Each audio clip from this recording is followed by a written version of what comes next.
Boa noite. Vereadores discutem subsídio tarifário ao transporte coletivo em audiência pública. A vereadora Regina dos Santos, que fez a solicitação para a audiência pública, salientou que a matéria não apresenta contrapartidas das empresas e comentou sobre a falta de transparência na prestação de contas. Ela também ponderou sobre as dificuldades enfrentadas pelo setor, como sucateamentos de frota, tarifas consideradas altas e atraso de linhas. Apresentado o relatório que trata da Lei Orçamentária Anual para o exercício de 2023. Sabemos que esse é o momento onde o vereador tem de intervir diretamente com recursos financeiros em políticas públicas para a nossa população. Rio Grande do Sul finaliza a participação na conferência sobre mudanças climáticas que aconteceu no Egito. O Rio Grande do Sul teve uma participação muito intensa nesses 5 dias de COP. Nós iniciamos apresentando o que é o nosso Observatório do Clima, onde nós conjugamos todas as ações que estão sendo feitas pelo Estado.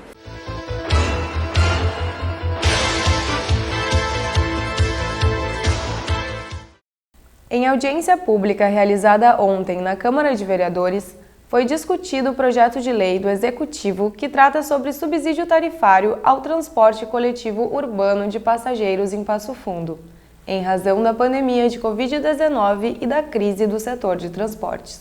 A vereadora Regina dos Santos, que fez a solicitação para a audiência pública, salientou que a matéria não apresenta contrapartidas das empresas e comentou sobre a falta de transparência na prestação de contas.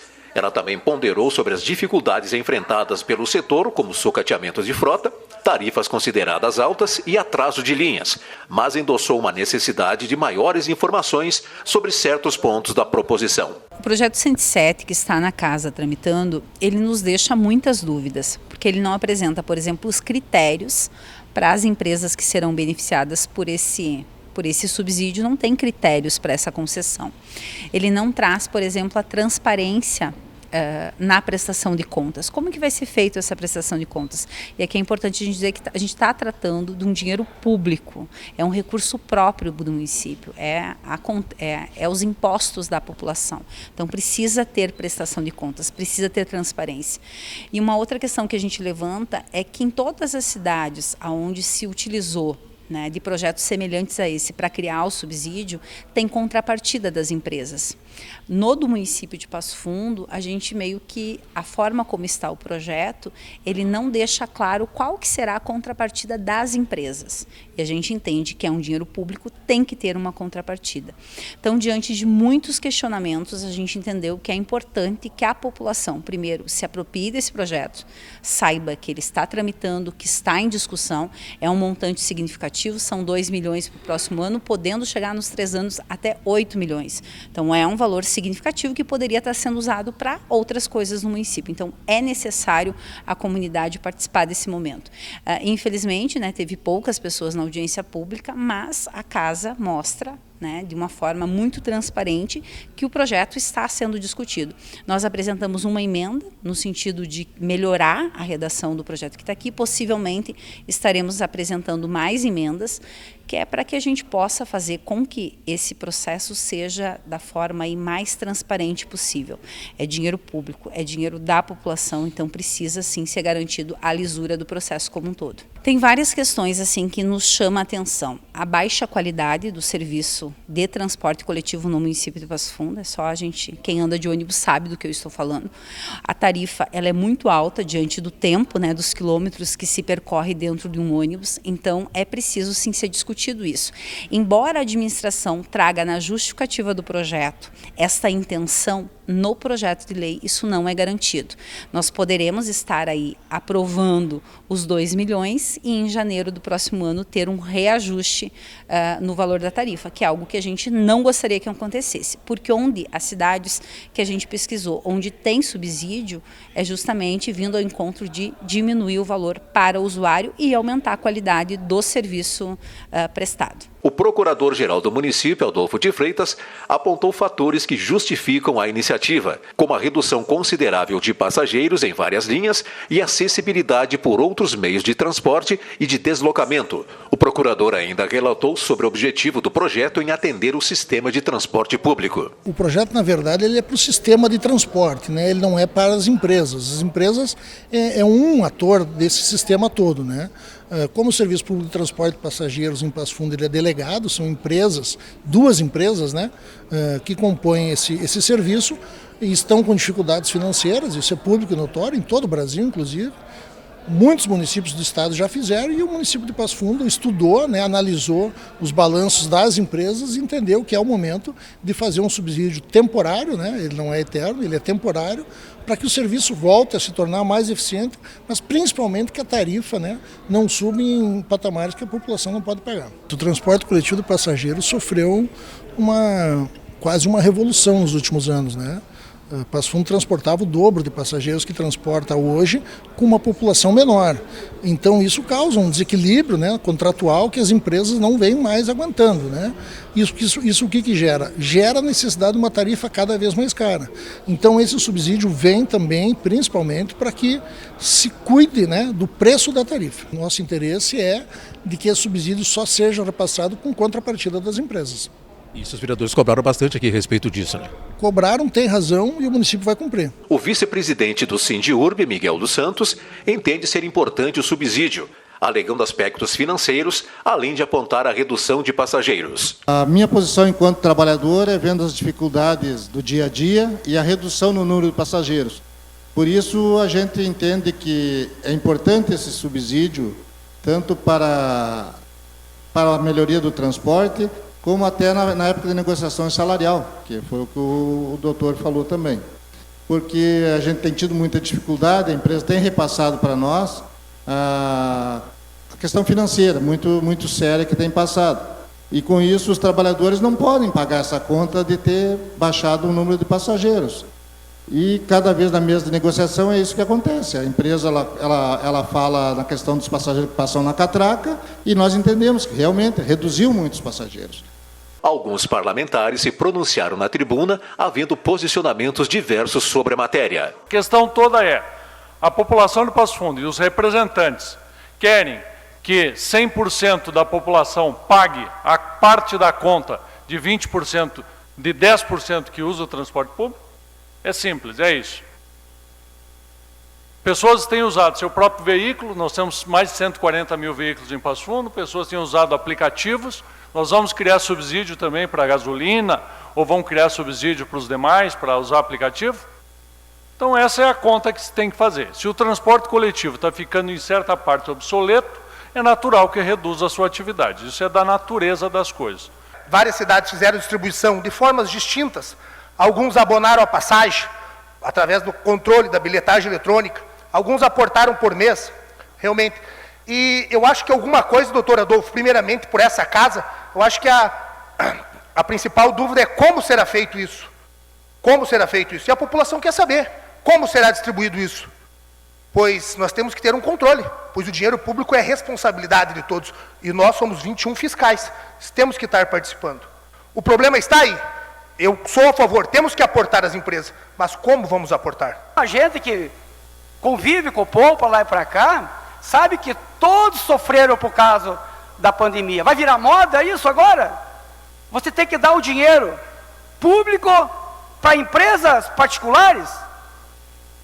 Eu acho que isso aí não pode virar moda, né? Nós temos grandes problemas na nossa cidade aqui enfrentando em relação à saúde. Quer dizer, pagar 10 mil reais para um médico a mais, está difícil aqui na nossa cidade. Os parentes de vocês, idosos, crianças não têm pediatra. Aí agora, um subsídio que pode ultrapassar os 8 milhões de reais, aí fica muito fácil. Eu fico sentindo que hoje ninguém se manifestou aqui, né? Teve uma ou dois aí a favor desse subsídio, e a gente fica sentindo que hoje aqui teria que ter 200, 300 pessoas, assim como nos cobram, né, vereadores? Pelas redes sociais, através de WhatsApp, foi feita uma grande divulgação, aí esse povo não vem aqui questionar essa situação, mas amanhã estão tudo a todo vapor, cobrando dos vereadores, que isso é um abuso, é um absurdo, dinheiro do povo. Fui cobrador de ônibus, uso muitas vezes ainda o transporte público em Passo Fundo, vejo as dificuldades mesmo das empresas, muitas vezes andando com ônibus ruins, né, ônibus que realmente precisam de manutenção.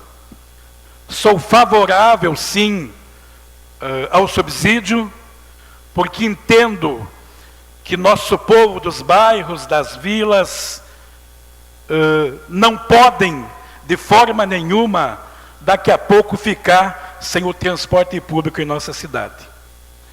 Acontecer como aconteceu com a empresa Transpasso. E também me preocupo muito ainda com a questão dos mais de 440 colaboradores da empresa Coleurb, daqui a pouco, por conta de nós não aprovar esse subsídio, ter o mesmo destino que os colaboradores da extinta Transpasso. Nós temos que ver, sim, qual é a abrangência dessa empresa.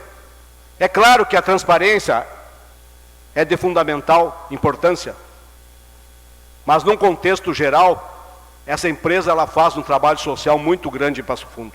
É diferente de uma empresa privada, porque a função dessa empresa é um serviço público-privado. Nós temos sim que pensar que se essa empresa fechar hoje, amanhã, um familiar meu pode não estar sendo atendido num hospital, porque o enfermeiro, porque a pessoa atendente de lá não chegou em tempo.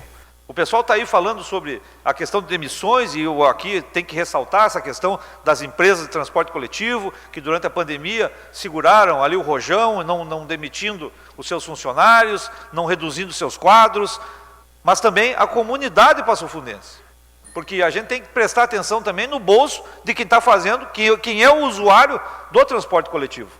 Né? Então vamos olhar sim com carinho para aqueles que fazem o transporte coletivo no dia a dia, mas também aos usuários. E faço aqui mais um chamamento, presidente, para que as pessoas, através das audiências públicas, que se façam presentes na Câmara de Vereadores. É de suma importância que a comunidade também seja ouvida, para que depois tenha o respaldo, né, aqui da Casa Legislativa. E depois do intervalo, você vai conferir o relatório da Lei Orçamentária de 2023. Nós já voltamos.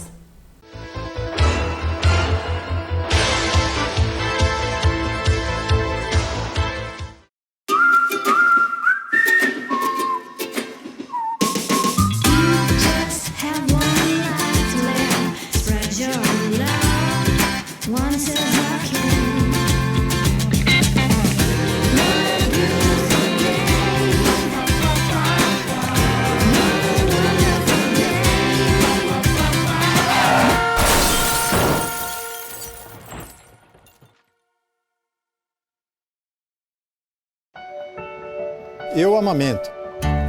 Eu amamento. Eu amamento sempre.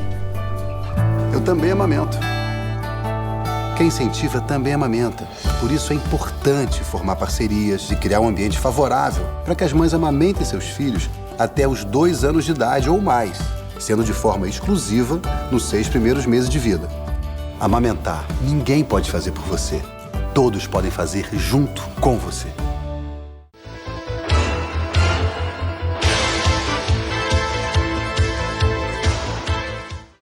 A Lei Orçamentária Anual trata de um instrumento de gestão fiscal sobre a origem de receitas e destinação de recursos públicos.